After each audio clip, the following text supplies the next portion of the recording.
So we have a story here from The Hill that highlights pretty much everything that's wrong with our political system.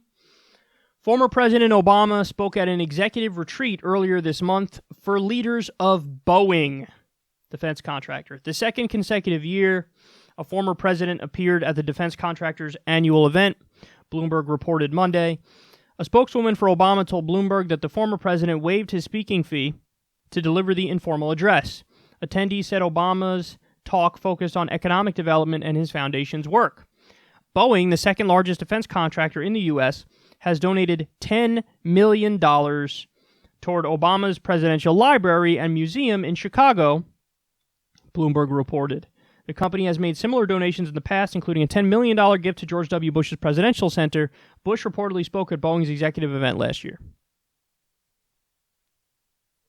So this is devastating for a number of reasons. I mean, first and foremost, they like Obama enough where they wanted to donate $10 million to his library. Why do they like Obama so much? Perhaps it's because Obama didn't roll back the wars. He said he was going to. He didn't do it. He was wonderful for defense contractors, and so they like him.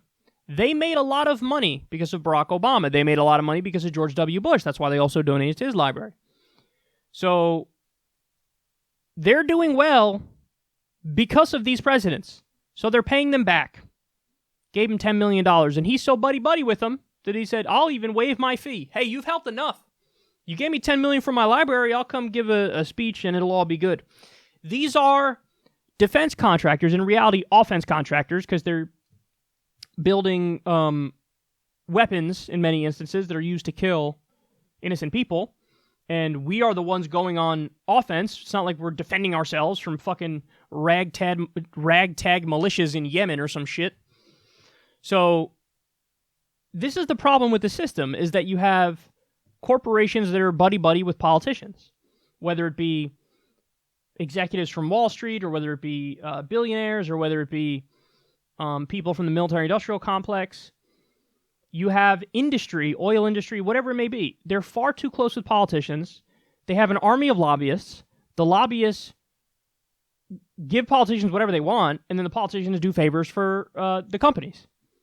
And this is just the clearest example I've ever seen. I mean, the first story about Obama post his presidency was that he took, I think it was $400,000, or was it $600,000? I think it was $400,000 for a speech on Wall Street. That's the first story about him after his presidency that made news. Taking hundreds of thousands of dollars from Wall Street to give speeches there.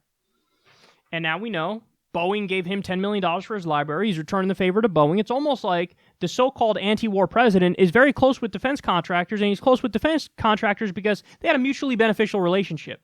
I wonder how much money Boeing gave to Obama for his re-election campaign, or even maybe for his original election campaign.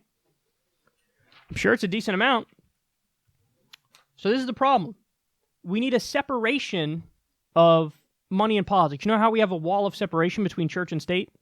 We need a wall of separation between campaign finance, between industry and state.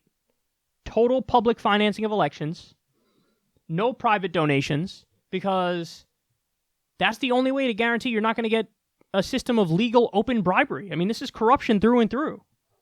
If Obama did his job, Boeing would hate him. That's the simplest way of laying it out there. If Obama did his job right, Boeing would hate him. If I was ever president, Boeing would hate me. Why? Because they're not going to get more business. Why? Because I'm going to pull out of the wars. I'm going to cut the military budget. I'm not going to expand it.